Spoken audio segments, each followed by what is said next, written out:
إخواني الهواة، السلام عليكم ورحمة الله تعالى وبركاته. حلقة هذا العدد من سلسلة جنة الطيور سنتحدث فيها عن موضوع جديد، ألا وهو أمراض الجهاز التنفسي. وسنتناول هذا الموضوع في جزئين. الجزء الأول سنخصصه في هذه الحلقة عن أسباب هذه الأمراض وتشخيصها. إذن يعتقد الكثير من هواة الطيور أن أمراض الجهاز التنفسي هي مرتبطة ببرودة الطقس، وهذا خطأ شائع جدا. إذن أهم الأمراض اللي كتصيب الجهاز التنفسي هي كتكون في فصل الصيف، ماشي بالضرورة تكون في فصل الشتاء. إذن هذا علاش؟ أولا أن الطائر كيكون عنده واحد الريش قار لا يتغير ذلك الريش، إذن لا تزداد كثافته في فصل الشتاء ولا تنقص في فصل الصيف. إذن هذاك الريش هو الدور ديالو هو عازل للحرارة، وبالتالي فإن الطيور في فصل الشتاء كتحمل درجة ديال البرودة. إذن هذا من باب التوضيح. إذن أمراض الجهاز التنفسي كثيرة وكثيرة جدا، تختلف كذلك أسبابها. إذن السبب الأول يرجع إلى سلوك المربي في طريقة تعامله مع الطيور، خاصة أنه مثلا عند إخراج الطيور خارج البيت أو خارج مثلا أو في المنزل، خارج مثلا على السطوح المنازل، لكي تأخذ الطيور واحد الحمام، نقول حمام شمسي. إذا هنا الهاوي كيغفل هذاك التفاوت لما بين الحرارة الخارجية والحرارة اللي كتكون في الغرفة اللي تعودوا عليها الطيور، خاصة في فصل الشتاء ولا فصل الخريف. إذن تكون الغرفة باردة، وبالتالي كنخرجوا الطيور باش تاخذ واحد الأشعة ديال الشمس واحد درجة حرارة ربما نقولوا مرتفعة، وبالتالي عندما نرجع الطيور نرجعها إلى الغرفة التي أخذت منها. أشنو كيحدث واحد تبرد مفاجئ في أجسام الطيور، وبالتالي يؤثر على الطيور، خاصة طيور السنة الأولى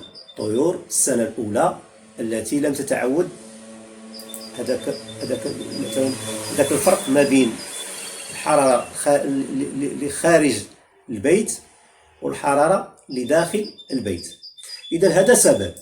ثاني سبب هو الشروط العامة للتربية السليمة، خاصة إذا كانت عندي مجموعة من الطيور في واحد المكان ضيق وواحد المكان كذلك اللي كتنعدم فيه التهوية. إذن هذا كذلك عامل مساعد على انتشار هذه أمراض الجهاز التنفسي. ثالث سبب وهو كيدخل في الحوادث العرضية، مثلا تسرب الغاز في البيت مثل غاز البوتان، أو مثلا انتشار غاز أكسيد الكربون، أو روائح سامة مختلفة، مثلا روائح الصباغة التي تطلى بها الجدران، خاصة الصباغة اللي كتكون صباغة زيتية. كل هذه عوامل تؤثر على الجهاز التنفسي. هناك أسباب أخرى لا تقل أهمية وكتكون بكثرة منتشرة بين الطيور. السبب اللي هو نذكره الآن هو القراديات أو بصفة عامة الطفيليات. كذلك الطفيليات لها دور كبير في انتشار هذه الأمراض هذه. ثم هناك الأمراض سواء الفيروسية أو البكتيرية أو أي أمراض، تطور هذه الأمراض يؤدي إلى تأثير على مناعة الطيور، على الجهاز المناعة ديال الطيور، وبالتالي كتكون عرضة للأمراض الجهاز التنفسي. إذن فين كتجلى لينا هاد الأمراض هذه؟ فين كتبان لينا؟ إذا خاصها تبان لينا من خلال تشخيص هاد الأمراض هذه. إذن هنا كنشخصو غير بالملاحظة، في الغالب الأحيان غير بالملاحظة. إذن هنا ماذا نلاحظ؟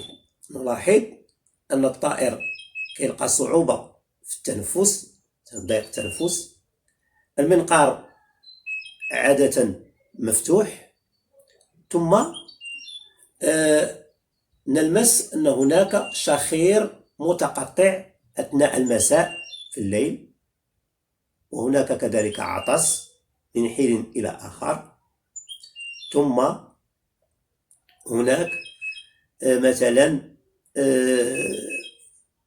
هناك أعراض قد لا تبدو أنها مرتبطة بالجهاز التنفسي، ولكن مرتبطة بشيء آخر، ولكن هي في الحقيقة مرتبطة بتطور هذه الأمراض ديال الجهاز التنفسي. أول حاجة هو انتفاخ العين